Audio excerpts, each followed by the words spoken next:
Good morning dear students. देखिए बेटा, हमने अपना फर्स्ट चैप्टर स्टार्ट किया था लास्ट क्लास में, जिसमें हमने जनरल इंट्रोडक्शन पढ़ा था कि केमिस्ट्री क्या होती है, केमिस्ट्री का हमारी लाइफ में क्या रोल है, केमिस्ट्री की ब्रांचेस। उसके अलावा मैंने आपको ये बताया था कि केमिस्ट्री में के अंदर हम किसकी स्टडी करते हैं, मैटर की स्टडी करते हैं, पदार्थों का अध्ययन करते हैं। तो पदार्थों का अध्ययन करते हैं तो मैंने आपको विभिन्न प्रकार के पदार्थों के बारे में जानकारी दी थी। हमने डिफरेंट टाइप ऑफ मैटर की स्टडी की थी। ठीक है बेटा, तो आज अब हम बात करते हैं जो बेसिकली मेन हमारे चैप्टर के अंदर स्टार्ट होने जा रहा है, जो हमारे सिलेबस से रिलेटेड है। रिलेटेड सारा है सिलेबस से, पहले भी जो हमने पढ़ा था बेसिक नॉलेज थी वो हमारी, जो हम पहले भी पढ़ते हैं, लेकिन अब जो आप पढ़ेंगे वो बिल्कुल क्या है, न्यू है आपके लिए।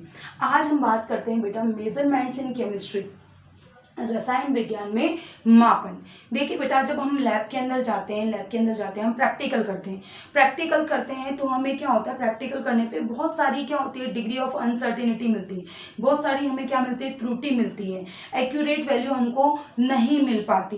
ठीक है, अब देखो आपके ये मान में जो वैल्यू है आपकी, जो आपका रिजल्ट आया है, वो रिजल्ट 2 टाइप का होता है।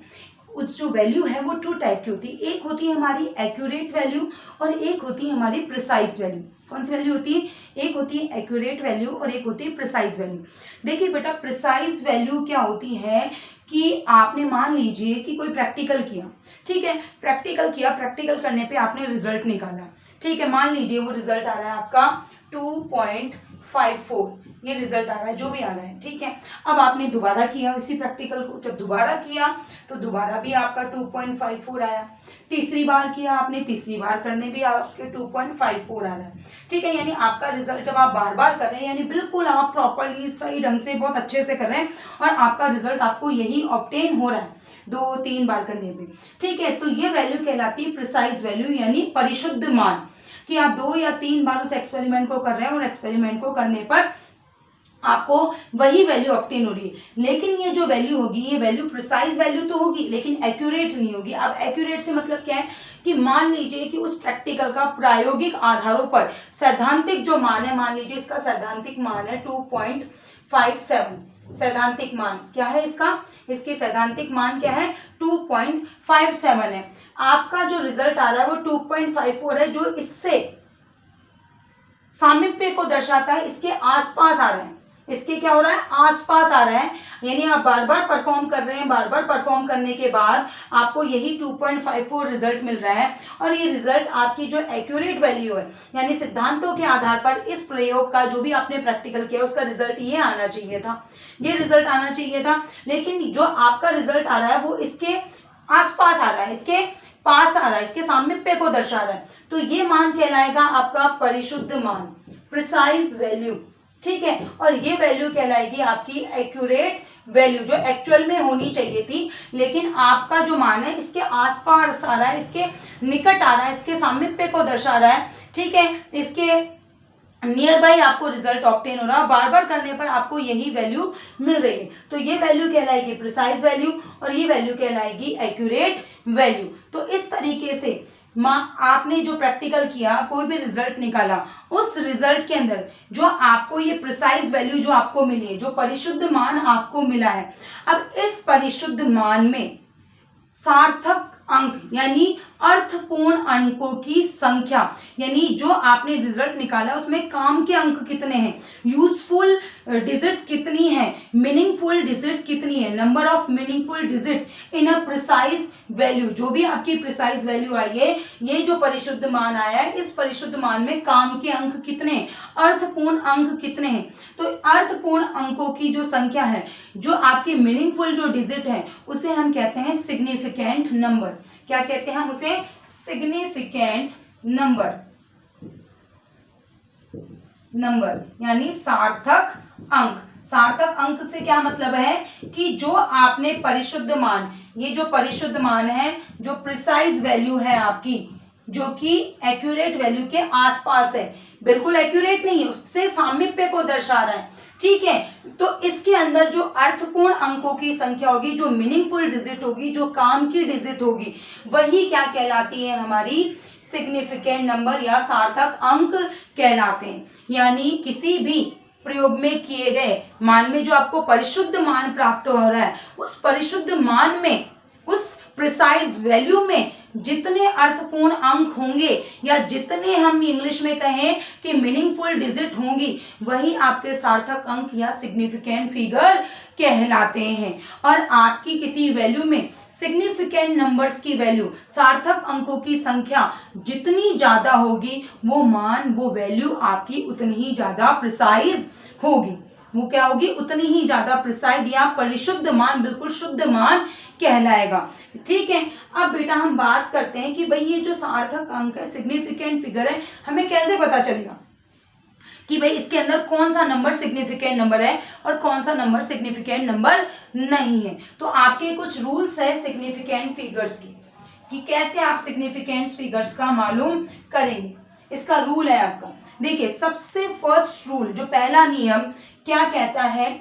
सबसे पहला नियम कहता है जितने भी अशून्य अंक है, अशून्य यानी जिनमें एक भी जीरो ना हो, नॉन जीरो डिजिट्स, जिनमें एक भी जीरो ना हो, नॉन जीरो डिजिट्स जितनी भी होंगी वो सारी की सारी सिग्निफिकेंट फिगर में काउंट होंगी, सार्थक अंकों में गिनी जाएंगी। All non zero digits, all non zero यानी अशून्य डिजिट्स, ऑल नॉन जीरो जिसमें एक भी जीरो नहीं, जैसे मैं कहूं 2.549, 67.89, ठीक है, ये है, इसमें एक भी जीरो नहीं है, ये सारे अशून्य अंक है, नॉन जीरो डिजिट्स है। तो इसमें ये जितने भी नंबर है वो सारे के सारे मीनिंगफुल नंबर है, वो सारे के सारे आपके क्या है? क्या है? आपके सिग्निफिकेंट नंबर है, सार्थक अंक है। तो इसमें सार्थक अंक कितने हो गए? 1 2 3 4, इसमें 1 2 3 4, तो 4 सार्थक अंक हुए। तो पहला नियम, पहला रूल क्या कहता है कि ऑल नॉन जीरो डिजिट्स, सभी अशून्य अंकों वाली जो संख्याएं हैं वो सार्थक अंकों के अंदर गिनी जाएगी। यह है आपका फर्स्ट रूल। अब आता है आपका सेकेंड रूल। सेकेंड रूल क्या कहता है बेटा? सेकेंड रूल कहता है आपका, सेकेंड रूल ये है कि अगर दो नॉन जीरो डिजिट के बीच में जीरो आए, क्या? दो नॉन जीरो डिजिट के बीच में जीरो आए, दो अशून्य अंकों के बीच में क्या है? जीरो आ जाए, तो वो सिग्निफिकेंट नंबर में काउंट होगा। वो किस में काउंट होगा? सिग्निफिकेंट नंबर में काउंट होगा। If zero comes in between two non zero digit, यानी दो अशून्य अंकों के बीच में अगर शून्य आए, दो नॉन जीरो डिजिट के बीच में जीरो आए, तो वो सिग्निफिकेंट नंबर में काउंट होगा। देखिए जैसे मैं कहूं 6.005, तो ये दोनों क्या है? आपकी अशून्य अंक है, नॉन जीरो डिजिट है, इनके बीच में अगर जीरो आ रहा है तो वो सिग्निफिकेंट नंबर में काउंट होगा। तो यहाँ कितने हो गए सार्थक अंक? 1 2 3 4, 4 सार्थक अंक हो गए। यहाँ पे आपके आ जाए आपके 203, ये दो क्या है? आपके अशून्य अंक है, नॉन जीरो डिजिट्स है, इनके बीच में अगर जीरो आ रहा है तो ये भी काउंट होगा सिग्निफिकेंट नंबर में। तो यहाँ कितने सिग्निफिकेंट नंबर हो गए? 3 सिग्निफिकेंट नंबर हो गए। तो दूसरा रूल क्या कहता है? जब दो अशून्य अंकों के बीच में शून्य आ जाए, दो नॉन जीरो डिजिट्स के बीच में अगर जीरो आए, if zero comes in between two non zero digits, they also count in the significant number, तो वो सिग्निफिकेंट नंबर में काउंट किया जाएगा। ठीक है बेटा। उसके बाद तीसरा रूल क्या आता है आपका कि अगर आपके, एक चीज यहाँ ध्यान रखना कि जो भी डिजिट दी हुई है उसमें डेसिमल जो पॉइंट है, दशमलव बिंदु को कभी भी हम गिनते नहीं है, दशमलव बिंदु को, डेसिमल पॉइंट को कभी भी सिग्निफिकेंट फिगर में काउंट नहीं करते हैं। अगला रूल आता है कि अगर आपकी कोई भी डिजिट है, सपोज जैसे मैं कहूँ डिजिट है 0.0349, ठीक है, ये तो क्या है? राइट हैंड है ना, और ये क्या है? लेफ्ट हैंड साइड, ये तो राइट हैंड तरफ और ये राइट और ये लेफ्ट। तो अगर आपकी नॉन जीरो डिजिट से पहले लेफ्ट हैंड साइड में जीरो अगर आ रहे हैं, ये जीरो आ रहे हैं, पहले अगर जीरो आ रहे हैं, अशून्य अंकों से पहले लेफ्ट हैंड साइड, आपके लेफ्ट हैंड साइड अगर क्या आ रहा है, 0 आ रहा है, तो यह है शून्य अंक में काउंट, सार्थक अंकों में काउंट नहीं होगा। सिग्निफिकेंट नंबर में ये 0 काउंट नहीं होंगे। अगर आपके अशून्य अंकों से पहले लेफ्ट हैंड साइड बाईं तरफ अगर आपके 0 आ रहे हैं तो वो सार्थक अंकों में गिने नहीं जाएंगे। तो यहाँ कितने सार्थक अंक होंगे, केवल 3 सार्थक अंक होंगे, 3 सिग्निफिकेंट नंबर होंगे बेटा। तो ये है आपका अगला रूल कि अगर आपके जो भी डिजिट दी हुई है उसमें अगर बाईं तरफ लेफ्ट हैंड साइड अगर 0 है तो वो सिग्निफिकेंट नंबर में काउंट नहीं होगा, चाहे दशमलव बिंदु से पहले हो या दशमलव बिंदु के बाद में हो, वो सिग्निफिकेंट नंबर में काउंट नहीं होगा। उसके बाद में आपका अगला नियम ये आता है,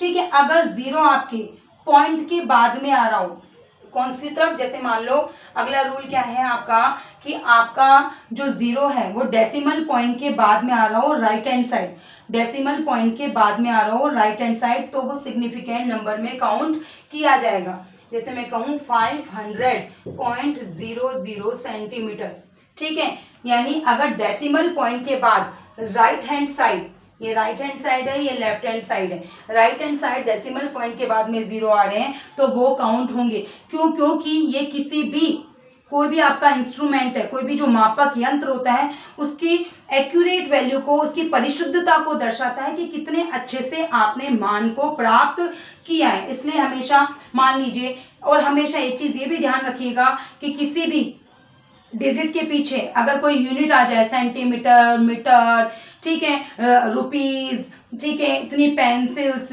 तो वो सब सारे के सारे नंबर सिग्निफिकेंट नंबर में काउंट होंगे। तो ध्यान रखिए, डेसिमल पॉइंट के बाद राइट हैंड साइड अगर 0 आता है तो वो सिग्निफिकेंट नंबर में काउंट होगा। तो यहाँ कितने हो गए, 1 2 3 4 5, 5 सिग्निफिकेंट नंबर हो गए अगर डेसिमल पॉइंट के बाद में 0 आता है। क्यों? क्योंकि ये किसी भी इंस्ट्रूमेंट की, जिससे आप प्रैक्टिकल परफॉर्म कर रहे हैं, उसके बिल्कुल परिशुद्ध मान को, उसकी परिशुद्धता को दर्शाता है कि आपने कितनी परिशुद्धता से काम किया है। ठीक है बेटा।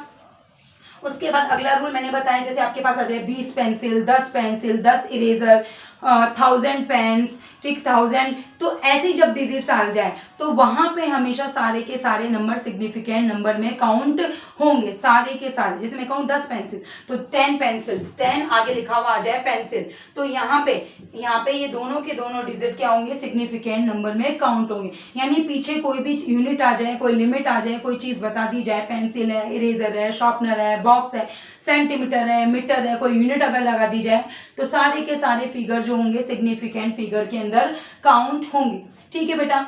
अब बात आती है कि अगर बिना डेसिमल के कोई डिजिट है और उसमें अगर 0 आ रहा है लास्ट में एंड तरफ, यानी राइट हैंड साइड, तो वो सिग्निफिकेंट नंबर में काउंट नहीं होगा, सिग्निफिकेंट नंबर में काउंट नहीं होगा। डेसिमल पॉइंट के बाद अगर 0 आता है तो वो सिग्निफिकेंट नंबर में काउंट होगा, लेकिन अगर डेसिमल पॉइंट नहीं है और राइट हैंड साइड एंड पर 0 आ रहा है, एंड पर क्या हो रहा है, अंत में 0 आ रहा है, तो वो सिग्निफिकेंट नंबर में काउंट नहीं होता। तो यहाँ कितना सिग्निफिकेंट नंबर होगा, यहाँ ये है सिग्निफिकेंट, एक सिग्निफिकेंट नंबर होगा, एक सार्थक अंक होगा बेटा।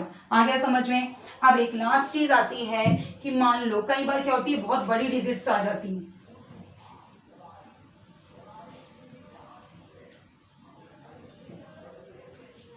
जैसे मैं कहूं ये। अब इसके अंदर हम कैसे मालूम करें, जब इतनी बड़ी संख्याएं या फिर ऐसी आ जाए 0.00089 ऐसे, तो अब इनमें हम सिग्निफिकेंट नंबर कैसे निकालें। अब इसमें सिग्निफिकेंट नंबर 1 2 3 4 5 6 7 भी हो सकते हैं, 1 2 3 4 5 6 भी हो सकते हैं, 1 2 3 4 भी हो सकते हैं। ठीक है, तो इसके लिए आपके एक रूल दिया गया, एक सिस्टम दिया गया, साइंटिफिक नोटेशन, साइंटिफिक नोटेशन, इसे हिंदी में बोलते हैं चरघातांकी पद्धति, चरघातांकी पद्धति, जिसमें बहुत ज्यादा शून्य आ जाते हैं, उन्हें कैलकुलेट करने के लिए ये रूल दिया गया है। देखो ये रूल क्या है, इसके अंदर ये रूल है n × 10⁻n, n into 10⁻n। यहाँ पे n का जो मान है कैपिटल N वो 1 से लेकर 10 के बीच में अंक होंगे। 1 से 10 के 1 to 10 के बीच में नंबर होंगे। स्मॉल n क्या है? आपकी पावर है, पावर घातांक है, आपकी पावर है ये आपकी। अब देखिए जैसे मान लीजिए आपका नंबर है 1800, ये अब इसको हमें साइंटिफिक नोटेशन में कन्वर्ट करना है। क्वेश्चन आ गया कन्वर्ट इनटू साइंटिफिक नोटेशन या चर घातांक की पद्धति में परिवर्तित कीजिए और सार्थक अंकों की संख्या बताइए, सिग्निफिकेंट नंबर्स को कैलकुलेट कीजिए। तो देखिए बेटा, अब इस डिजिट में आपको n यानी 1 to 10 के बीच का नंबर कौन होगा? 1 to 10 के बीच का नंबर बेटा 1.8 भी हो सकता है और 1.86 भी हो सकता है। ये हो सकता है ना, 1.860 भी हो सकता है ना, इस तरीके से हो सकता है। ये सब 1 to 10 के बीच के डिजिट है। अब देखो इसमें हम बात करते हैं, 1.8 लिख लिया। अब आपने देखो यानी ये था, आपने पॉइंट कहाँ लगाया, कितना आगे पॉइंट लगाया, किस साइड बढ़ रहे हैं आप? राइट हैंड साइड बढ़ रहे हैं, इधर बढ़ रहे हैं। तो 1 2 3 4 5 6 7 8 डिजिट के बाद आपने क्या लगाया? पॉइंट लगाया। 1 2 3 4 5 6 7 1 2 3 4 5 6 7 7 पॉइंट के बीच में आपने डिजिट लगाया, पॉइंट लगाया 7 डिजिट के बाद में। तो यहाँ पावर बन गई प्लस के 7, यानी जब आप राइट हैंड साइड बढ़ेंगे और डेसिमल लगाएंगे तो पावर आएगी प्लस में। तो ये क्या हो गया? 1.8 इंटू 10⁻7। तो यहाँ सिग्निफिकेंट नंबर हो गए 2। तो यहाँ 2 भी सिग्निफिकेंट नंबर हो सकते हैं। अब मैं इसे 1.86 भी तो लिख सकती हूँ। तो 1.86 इंटू 10⁻7, तो यहाँ सिग्निफिकेंट नंबर हो गए 3। मैं ये 1 to 10 के बीच की डिजिट 1.860 भी हो सकती है इंटू 10⁻7। पावर तो उतनी रहेगी क्योंकि पॉइंट आपने उतने ही आगे चले। तो यहाँ सिग्निफिकेंट नंबर हो गए 1 2 3 4। तो इस तरीके की डिजिट में आपके सिग्निफिकेंट नंबर कितने भी हो सकते हैं, वो साइंटिफिक नोटेशन के ऊपर डिपेंड करता है बेटा। ठीक है, तो इस तरीके से आप किसी भी इतनी ज्यादा जीरो वाली डिजिट को साइंटिफिक कैलकुलेशन में ये बहुत इजी हो जाता है, इसे पावर फॉर्म में आप कन्वर्ट कर सकते हैं। अगर ये मान लो ये डिजिट होती है आपकी इस तरीके से 0.0000091, ये है आपकी। अब इसे हमें साइंटिफिक नोटेशन में कन्वर्ट करना है। तो साइंटिफिक नोटेशन में हम कैसे कन्वर्ट करेंगे? अब देखो इधर आपको पहले n चाहिए, n की वैल्यू होनी चाहिए 1 to 10 के बीच में। अगर आप 91 लेते हैं तो ये तो 10 से ज़्यादा हो गया। सिर्फ आप अगर आप 1 लेते हैं तो क्या हो गया? ये 1 ले सकते हैं कि यहाँ पे अकेला 1 तो फिर बेचारा 9 कहाँ जाएगा। ठीक है, तो आप इसे क्या ले सकते हैं? 9.1 ले सकते हैं। क्या ले सकते हैं? 9.1 ले सकते हैं। ठीक है, 9.1 ये 1 to 10 के बीच की डिजिट होगी, 1 to 10 के बीच की डिजिट। तो ये हमने पहले लिख दिया 9.1, जो किसके बीच की डिजिट होगी? 1 to 10 के बीच की डिजिट। अब आप कितना देखो लेफ्ट हैंड साइड गए, आप कितना लेफ्ट हैंड साइड गए? देखो 1 2 3 4 5 6 7, इतना पीछे किस गए आप? कितना गए? 1 2 3 4 5 6 7, इतना आप लेफ्ट हैंड साइड इसके। तो यहाँ पावर क्या आ जाएगी? माइनस में आ जाएगी। क्या आ जाएगी? पावर माइनस के अंदर आ जाएगी। कितनी आ जाएगी? पावर माइनस में।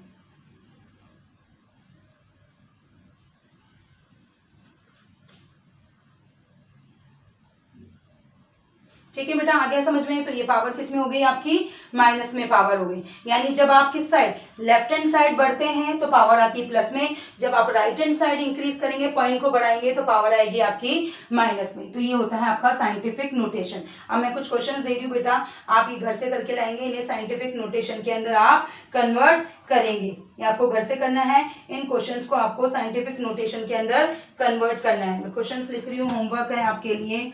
0.0048 23600 600.0 500। ठीक है, इनको आपको साइंटिफिक नोटेशन के अंदर कन्वर्ट करना है। किसमें कन्वर्ट करना है? साइंटिफिक नोटेशन में कन्वर्ट करना है। ठीक है, आगे बेटा इसके साथ साथ मैं आपको कुछ क्वेश्चंस और दे रही हूँ जिसमें आपको सिग्निफिकेंट फिगर्स डिटरमाइन करने। क्या डिटरमाइन करने? इनमें तो आपको साइंटिफिक नोटेशन कैलकुलेट करनी है, साइंटिफिक नोटेशन में कन्वर्ट करना है। और अब जो दे रही हूँ उसमें आपको सिग्निफिकेंट नंबर निकालने हैं। क्या निकालने हैं? सिग्निफिकेंट नंबर कैलकुलेट करने हैं। ये होमवर्क है आपके लिए। ठीक है, 62.4 फर्स्ट है आपका, सेकेंड है आपका 8.8674, थर्ड है आपका 50.0 एंड फोर्थ है आपका 3.0034। ये 4 डिजिट है। इसमें तो आपको सिग्निफिकेंट नंबर यानी सार्थक अंक निकालने हैं और इन 4 क्वेश्चन के अंदर आपको क्या निकालना है, इन्हें साइंटिफिक नोटेशन के अंदर कन्वर्ट करना है। तो आज हमने क्या पढ़ा कि प्रिसाइज वैल्यू, एक्यूरेट वैल्यू क्या होती है, सिग्निफिकेंट फिगर क्या होते हैं, उन्हें कैसे हम कैलकुलेट करते हैं, सिग्निफिकेंट नंबर हम कैसे डिटरमाइन करते हैं। ठीक है बेटा, उसके साथ साथ हमने पढ़ा साइंटिफिक नोटेशन। अब कल हम पढ़ेंगे कि एडिशन और सब्सट्रैक्शन, डिवीजन, मल्टीप्लिकेशन, ये जो कैलकुलेशंस होती हैं उनमें हम साइंटिफिक रिजल्ट सिग्निफिकेंट फिगर कैसे कैलकुलेट करेंगे। Thank you so much.